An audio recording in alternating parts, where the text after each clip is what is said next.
My name is John Michael Turner. I currently reside in Burlington, Vermont. I served with Kilo Company, 3rd Battalion, 8th Marines as an automatic machine gunner. There's a term, once a Marine, always a Marine, but there's also the term, eat the apple, F the Corps. I don't work for you no more. On April 18th, 2006, I had my first confirmed kill. This man was innocent. I don't know his name. I called him the Fat Man. He was walking back to his house, and I shot him in front of his friend and his father. The first round didn't kill him after I had hit him up here in his neck area. And afterwards, he started screaming and looked right into my eyes. So I looked at my friend who I was on post with, and I said, well, I can't let that happen. So I took another shot and took him out. He was then carried away by the rest of his family. It took 7 people to carry his body away. We were all congratulated after we had our first kills, and that happened to have been mine. My company commander personally congratulated me, as he did everyone else in our company. This is the same individual who had stated that whoever gets their first kill by stabbing them to death will get a 4-day pass when we return from Iraq.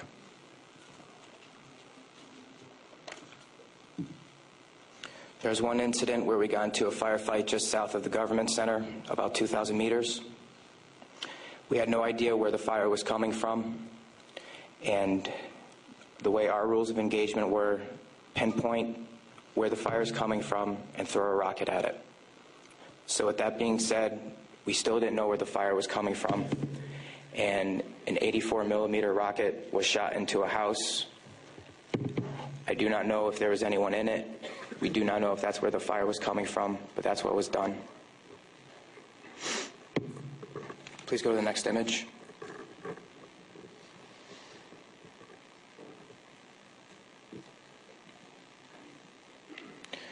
This man right here was my 3rd confirmed kill.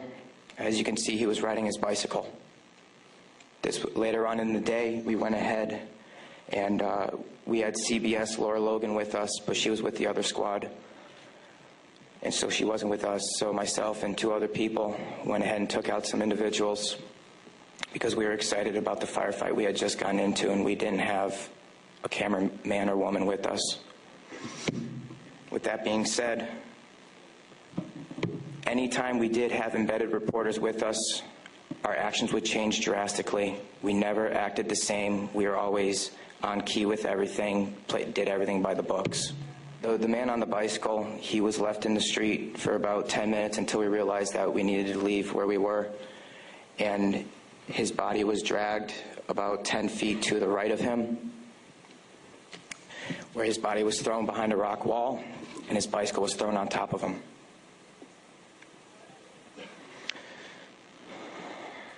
Another thing that we used to do a lot was recon by fire, where we would go ahead and try to start a firefight if we felt threatened in any way, shape, or form. There's one particular incident where we were working with the Iraqi Army and the Iraqi Special Forces in downtown Ramadi, and with our squad and the Iraqi Army, there was also lieutenant colonels, majors, first sergeants, and sergeant majors. Sergeant major. With that being said, the Iraqi Army would go into the house, kick in the doors, and then go ahead and shoot. And there were loud bursts of machine gun fire. We thought we were taking fire, but then we later found out that it was them.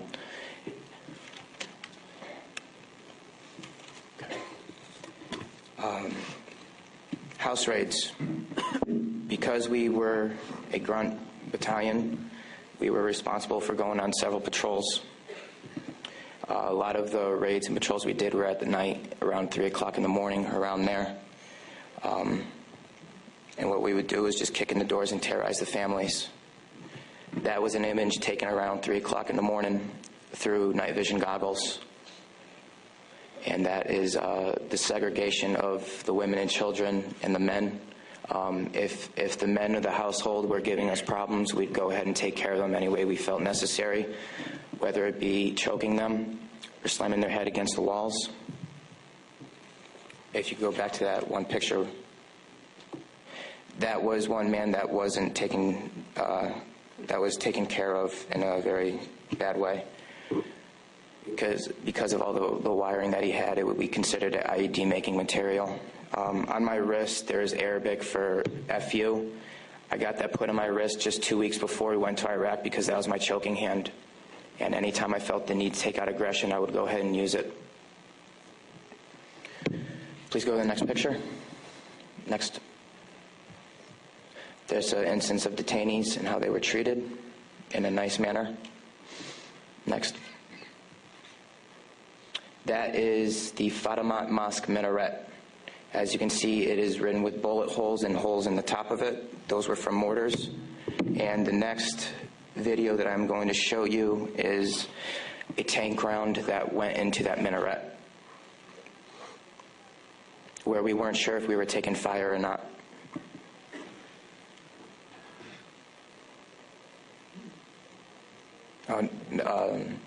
I'll talk about this one. This is after one of the guys in a weapons company had gotten shot.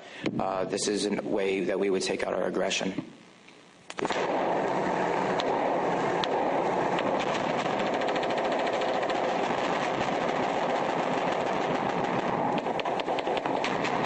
those of you who don't know, it is illegal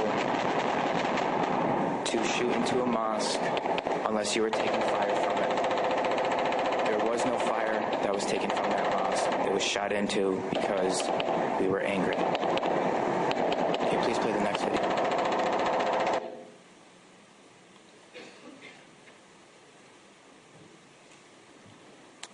We are on ice cream, trying to suppress the blue and white minaret named Fatimat al-Zahra. Hellraiser, Hellraiser. Go ahead and take another tank around that building over, at that mosque door. Another round. Kilo 2. Next image. That, okay. With that being said, there's many more stories and incidents for me to talk about, although we don't have the time to. But this just goes to show you that that was the after effect of the tank round. This just goes to show you that everyone sitting up here has these stories. And there's been over 1 million troops that have gone in and out of Iraq. So the possibilities are endless. Next image, please. The reason I am doing this today is not only for myself and for the rest of society to hear, but it's for all those who can't be here to talk about the things that we went through, talk about the things that we did. Next image.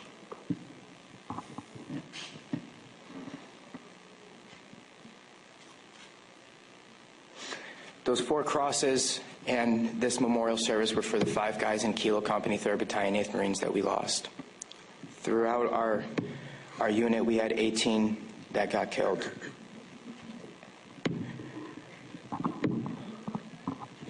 With that being said, that is my testimony. I just want to say that I am sorry for the hate and destruction that I've inflicted on innocent people. And I'm sorry for the hate and destruction that others have inflicted on innocent people.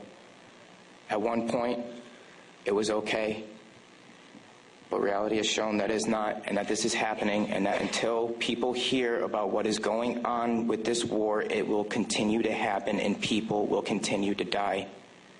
I am sorry for the things that I did. I am no longer the monster that I once was. Thank you.